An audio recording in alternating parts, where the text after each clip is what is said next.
আসসালামু আলাইকুম। আমি লিমন হোসেন। গত 19/3/2026 সকাল আনুমানিক 9:30টার দিকে আমার ওয়াইফ আর আমি একসাথে বাসার থেকে বের হই। হওয়ার পরে আমাদের বাসার পাশে একটা দর্জির দোকানে আমাদের কিছু জামাকাপড় ছিল, সেটা নিয়ে আমি বাসায় আসি। তো আমার ওয়াইফ আরও কিছু কেনাকাটা বাকি ছিল, সেই উদ্দেশ্যে সে মিরপুর 10 থেকে আমার ম্যাক্সিমাম মার্কেট করি একটু লো প্রাইজের মধ্যে। তো সে রীতিমতো বাসার থেকে এখান থেকে রওনা হয়, মিরপুর 10-এ যাবে। তো যাওয়ার পথে উত্তরা দক্ষিণ মেট্রো স্টেশনের নিচে কিছু ছিনতাইকারী একটা প্রাইভেট কার থেকে আমার ওয়াইফ অটোরিকশায় ছিল। অটোরিকশা থেকে আমার ওয়াইফের ব্যাগটা ছিটকে টান দিয়ে ব্যাগটা নিয়ে যায়। নিয়ে যাওয়ার সাথে সাথে সেই ব্যাগের টানে আমার ওয়াইফ সেখানেই মেন রাস্তার উপরে, পাকা রাস্তার উপরে এই মুখের মাথা এটুকুর উপরে প্লাস বুকের উপরে পড়ে যায়।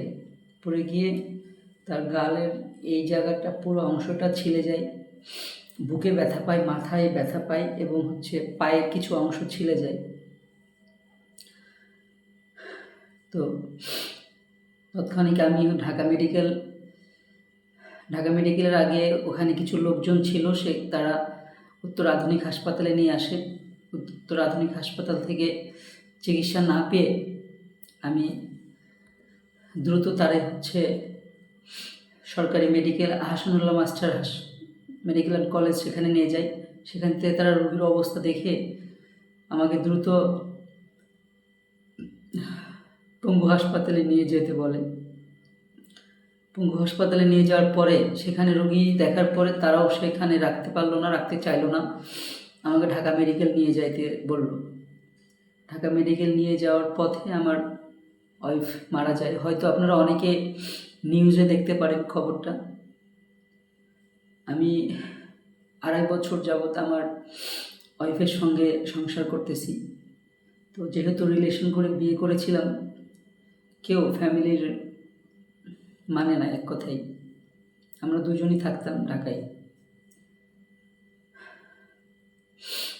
তো না মানার কারণে বিগত 2.5 বছর পরে এই ঈদে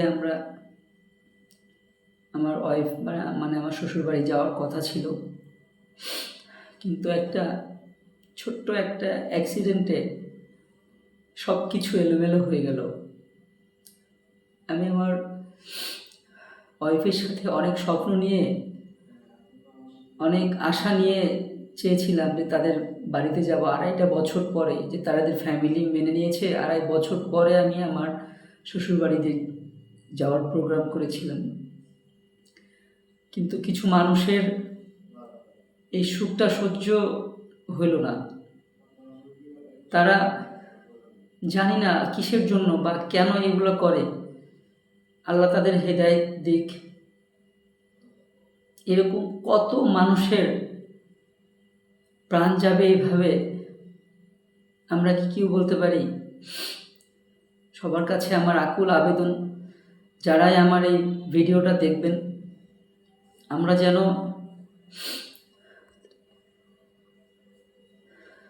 যেন সবাই সচেতন থাকি। বিশেষ করে খালি রাস্তা দিয়ে চলাফেরা আমরা না করাই ভালো। এবং কি রাস্তাঘাট দিয়ে যখন চলাফেরা করব, অবশ্যই সামনে পিছনে দেখে শুনে চলাফেরা করব, যেন আমার মতো আমার সংসারটা যেভাবে ধ্বংস হয়ে গিয়েছে, কারো সংসার যেন এরকম ধ্বংস না হয়, কাউকে যেন এরকম অকালে প্রাণ হারাতে না হয়। আমরা সবাই সেটার জন্য সচেতন থাকব। সবাই আমার ওয়াইফের জন্য দোয়া করবেন, তারা যেন বিধাতা ভালো রাখে। আর আমি আমার ওয়াইফের জন্য খুব দ্রুত যেন বিচার পাই, সেই আকুল আবেদন জানাচ্ছি আমাদের প্রশাসনের কাছে। আশা করি তারা নিরাশ করবে না আমাদের। আসসালামু আলাইকুম।